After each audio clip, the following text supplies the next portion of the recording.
What's up, everyone? Cold Case Project back again, and this afternoon we will be discussing a subscriber request into the disappearance of Luke Stout, a young man who vanished in the summer of 2012 under very suspicious circumstances. So, before I dive right into this case, I want to say if you enjoy the content we share on this channel, please make sure you smash that like button.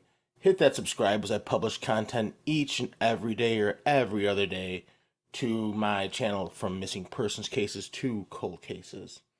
So with all that said, let's get ready to dive right in now. The West Virginia State Police are searching for missing Upshur County man Luke Stout, age 24, when he was last seen by his mother Elizabeth and his brother Kenny on July the 18th of 2012. He told them both that he loved them and that he'd be back later that evening. In the afternoon of July the 18th, 2012, 24-year-old Luke left his home for the last time. Luke had forgotten to pay his car insurance, so it had lapsed, and he was using his bike for transportation. A day or two before his disappearance, the handlebars on the bicycle were broken while he was out. He abandoned the bike in Buckhannon and planned to return for it later. On the day of his disappearance, Luke planned to meet with a friend named Dylan to fix a green bike, which he'd given to Dylan, and then the two would fix the bike Luke abandoned in town. Dylan had arranged a ride for Luke. Elizabeth claims that Dylan called and told Luke he was sending a ride to go to the end of the driveway and wait. Luke asked if he should bring any tools. Dylan said no because he had everything that they needed. Dylan told him. Luke told his mom he didn't know who the driver was, but they would see the bike and recognize him. The person sent to pick him up remains unidentified, with no public record of any witnesses. Between 3 and 5 p.m., Luke told his mother, Elizabeth, and oldest brother, Kenny, he loved them and that he'd be back later that evening. He walked down the driveway carrying a green bike frame with one tire and was never seen again. As I dug through some of this information and learned more about Luke, he seems like he was a very easygoing, free-spirited person. He really enjoyed music, poetry, art, and animals, as well as skateboarding and comic books and video games. As he got older, he took up a job as a carpenter, which he worked for 6 years before his disappearance. And by all accounts, was a hard worker. More than anything, Luke loved his family, because his mother, Elizabeth, was and remains terminally ill. Luke gladly lived in their home on Hickory Flat Road to take care of her. Luke's 3 brothers, Elizabeth referred to them as the 4 Musketeers, sometimes took turns staying at home so he could still go out and socialize and work his jobs as well too. A few days after Luke's disappearance, his brothers found the abandoned bicycle that Luke had planned to retrieve and repair leaning against a trailer behind the local CVS. It had not been repaired, and there's no information as to whether or not Luke knew the person who lived there, though he was familiar with the area, and no indication of who left the bike in that location or when. The brothers notified police, assuming an officer would want to question nearby residents about the possible knowledge of Luke. The brothers were advised to simply load up the bike and take it home. To their knowledge, no officer was dispatched. No further concrete evidence was found. Before Luke Stout's disappearance, Stout come home with what his mother describes as a gun barrel mark on his forehead. Luke had told people that Rodolfo Villagomez Chino Correa had threatened him by holding a gun to his forehead over rumors that Luke was romantically involved with Chino's wife, Kelly. Stout attempted to file a report with the city police, but was turned away there, and again by the state police, citing the city had jurisdiction. Family and friends had confirmed Luke did know Kelly, and it wouldn't have been impossible for the two to be seeing each other. Despite rumors, due to hearing friends and family have confirmed that Luke did know Kelly, and it wouldn't have been impossible for the two to be seeing each other.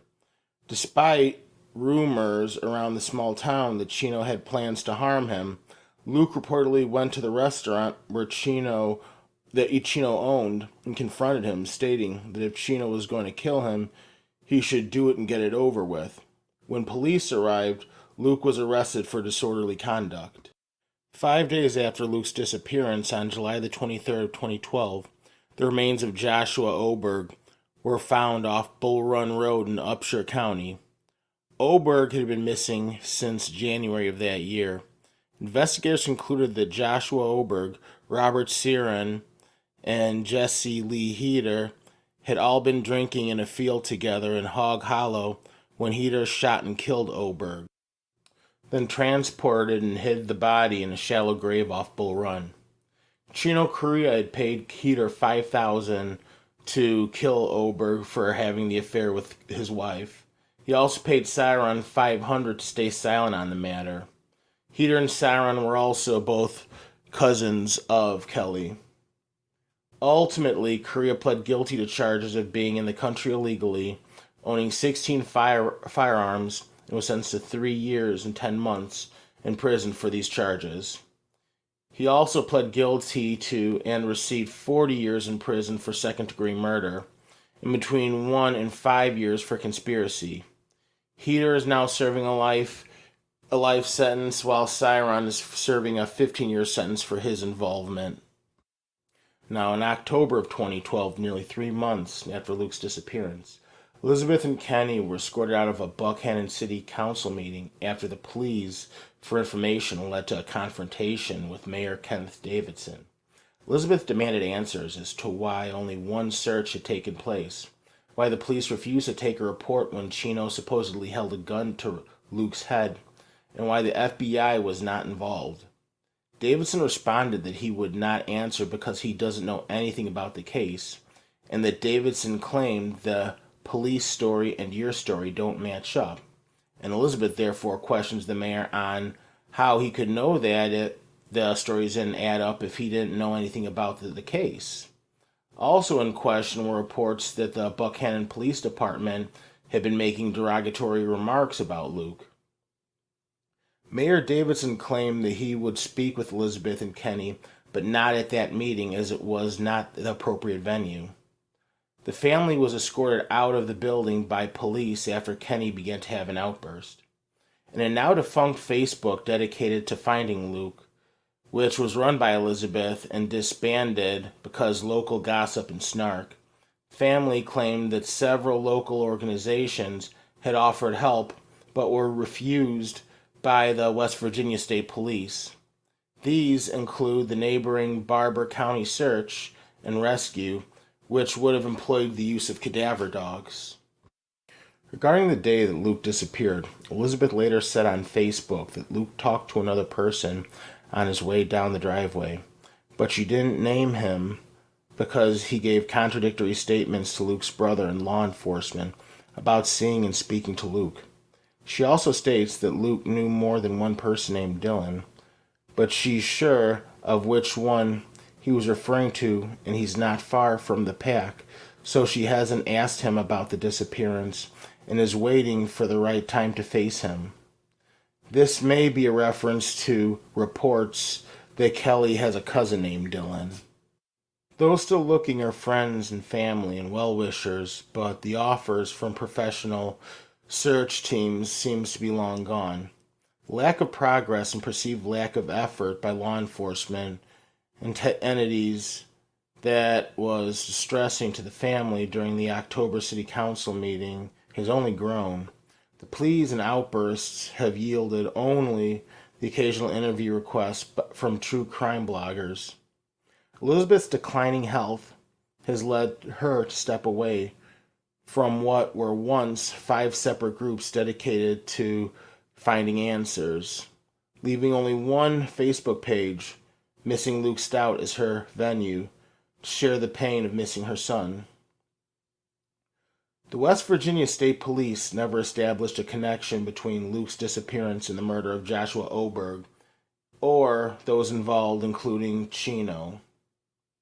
Now, with all this said, this brings us to our last bit. Now, for our final thoughts, this is where I also give you the space to leave me a comment and give me your thoughts on this case. I believe that he was set up. He met someone at the end of that driveway who picked him up, took him to a location, and eventually killed him. Most likely one of the guys who Chino had paid to have Oberg killed as well, too. Where would they leave him? Possibly somewhere in a wooded area. Well, we don't know exactly. I didn't really hear too much as to. We heard where they left Oberg. I'm pretty sure he couldn't be too far away if they were committing a similar offense within a week.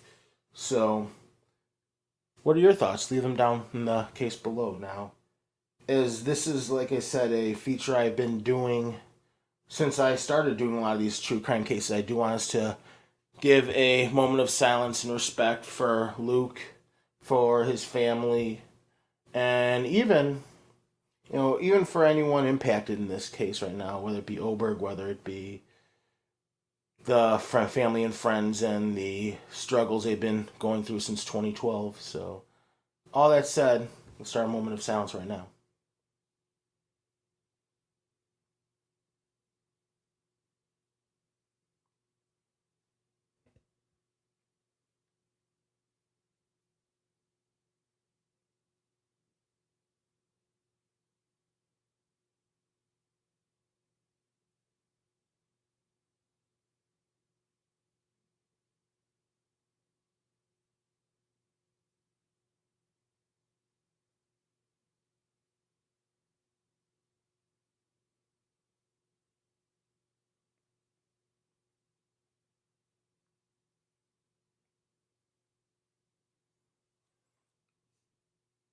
All right, everyone. I want to thank you so much for tuning in. Now, with that said, as you read down below, if you have any information about Luke's case, please contact the West Virginia Police at 304-473-4200 or the anonymous tip line at 304-473-1001.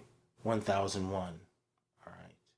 Now, thank you so much for tuning in, and please hit that like button, subscribe as I get content out to you as much as I possibly can. So thank you so much for tuning in, and you have a great rest of your day. Take care, everyone.